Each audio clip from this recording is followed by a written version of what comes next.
Although we know that a large number of organisms could potentially be used as biological weapons, some are more likely to be used than others, and these are the organisms that we focus on in making preparations for biological weapons.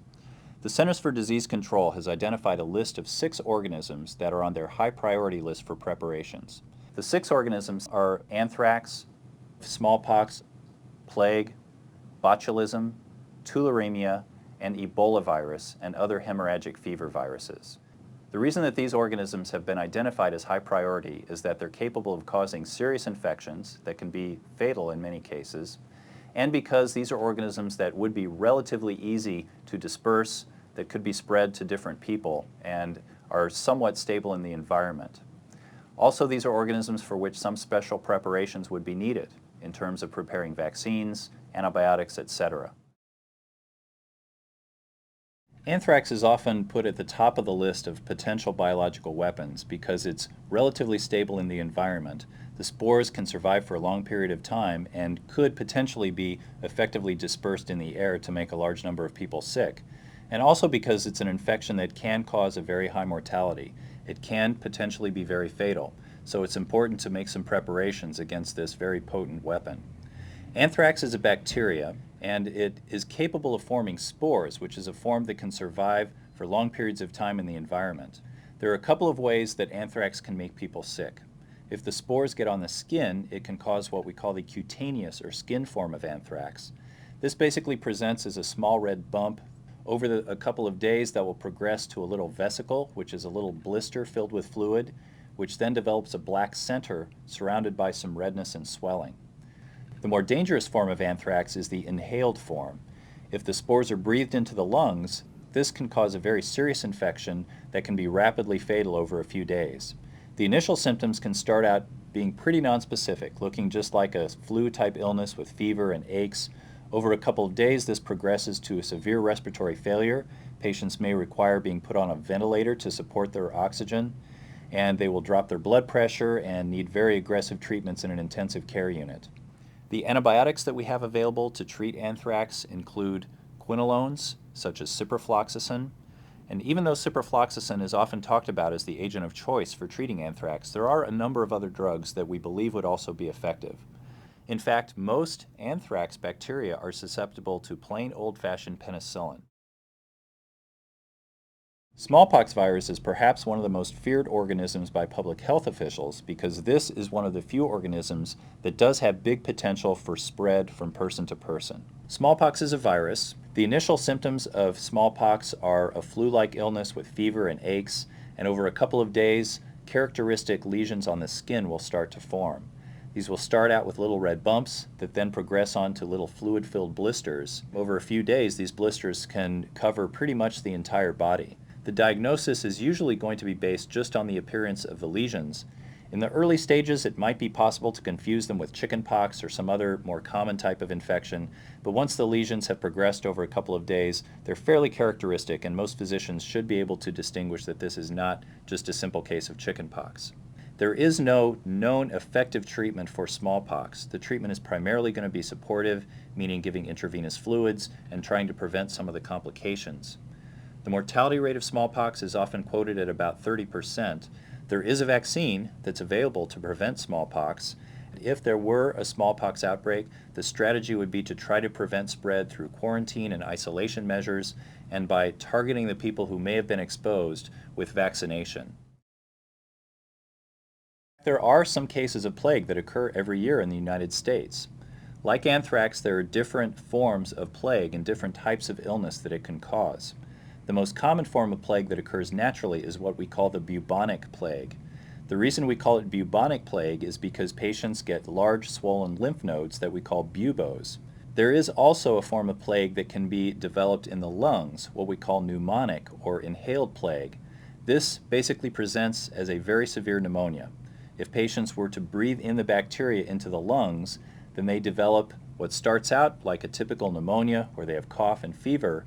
As they become more ill, they develop respiratory failure where they would require some type of ventilatory support, and they develop a sepsis syndrome where they get a high fever, drop their blood pressure, and as the bacteria spread throughout the body, it can ultimately be fatal that way. It's more likely that with an intentional exposure, people would develop the inhaled or pneumonic form of plague. The incubation period for this is usually 2 to 3 days, and this infection does have a high mortality, though it does respond to antibiotic treatment if treatment is started early enough. Doxycycline and gentamicin can be effective against this organism, as well as ciprofloxacin and other quinolones. One important characteristic to note about plague is that it is infectious person to person. So a person who has plague pneumonia can spread that on to other people until they have been on effective antibiotics for at least 3 days. Botulism is a bacterium called Clostridium botulinum, and this bacterium produces a toxin that is very, very potent. If this were to be used as a weapon, it probably would not be the organism itself that would be used, but it would be probably a purified form of this toxin. This toxin is among the most potent toxins that are known. On a per gram basis, this is about 100,000 times more toxic than sarin gas. This is a toxin that basically causes paralysis of the nervous system. It blocks the transmission of nerve impulses between the central nervous system and the muscles, so what it does is it paralyzes people. Usually the first symptoms are in the small muscles in the face. So the first symptoms that patients would feel would be double vision, maybe a change in the voice, some difficulty swallowing. As the symptoms progress, they will develop weakness in their arms and legs, and ultimately they may develop inability to even breathe. The problem is that in order to recover from this, they have to regrow the damaged nerve endings, because this toxin permanently damages the nerve endings, and the only way to recover is to actually grow new nerve endings. That can take several weeks or months. In the meantime, they will be on a ventilator and under intensive care until they can recover. There is an antitoxin that is available so that if it's given before the symptoms have progressed, it can prevent the symptoms from progressing any further. Tularemia is the disease caused by the bacterium Francisella tularensis. In nature, it's a disease of mammals that can be spread to humans either by direct contact with an infected animal or by an insect vector. For that reason, tularemia is also known by names like rabbit fever and deer tick fever. There are several forms of tularemia. The most common is the cutaneous form, which causes ulcers of the skin. As a biological weapon agent, the bacterium would be dispersed as an aerosol where it could be inhaled. When inhaled, it can cause a severe pneumonia within about 3 days. This pneumonia is not contagious person to person and can be effectively treated with antibiotics such as the aminoglycosides gentamicin and streptomycin, as well as ciprofloxacin and doxycycline. Francisella tularensis is highly infectious, but it's difficult to weaponize because it's a fragile organism that dies easily when exposed to sunlight or drying in the environment. There are a number of viruses that fall into the family with Ebola virus, and these are what we refer to as the hemorrhagic fevers.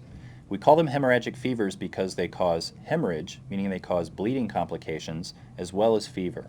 Even though some of these viruses, such as Ebola and Marburg, can cause very serious and highly fatal infections, most of these other viruses are not as highly fatal and may just cause an illness characterized by a fever and a rash, and perhaps hepatitis as well. The diagnosis of these viruses is mostly clinical, meaning that just based on the symptoms, the rash, and the type of presentation is going to lead a doctor to suspect one of these infections. There really are no specific treatments for these infections. The treatment would really be what we call supportive, meaning we would give intravenous fluids, we would try to prevent some of the complications. A few of these viruses do have some drugs that we can use to limit the replication of the virus, but for the most part, treatment of these infections is going to be supportive. These infections can be spread from person to person, but it's only through body fluids. These don't appear to be highly infectious through the air, so the only way that they can be effectively spread is through direct contacts with infected body fluids, such as blood or other fluids that are contaminated with blood. The CDC Category B agents are those that are moderately easy to disseminate, that cause moderate morbidity and low mortality. Examples are Coxiella burnetii, which causes Q fever, Brucella species, which causes brucellosis, ricin, which is a toxin, Staphylococcus enterotoxin B, which is also a toxin, and foodborne and waterborne pathogens. The CDC Category C agents are emerging pathogens that conceivably could be used for weapons purposes. Examples include the Nipah virus, the hantavirus, and the yellow fever viruses. Biological weapon agents are naturally occurring infectious diseases used intentionally to harm or kill. Even the most contagious diseases caused by biological can be contained by infection control measures. Many of the diseases caused by biological weapon agents can be treated or prevented with antibiotics or vaccines.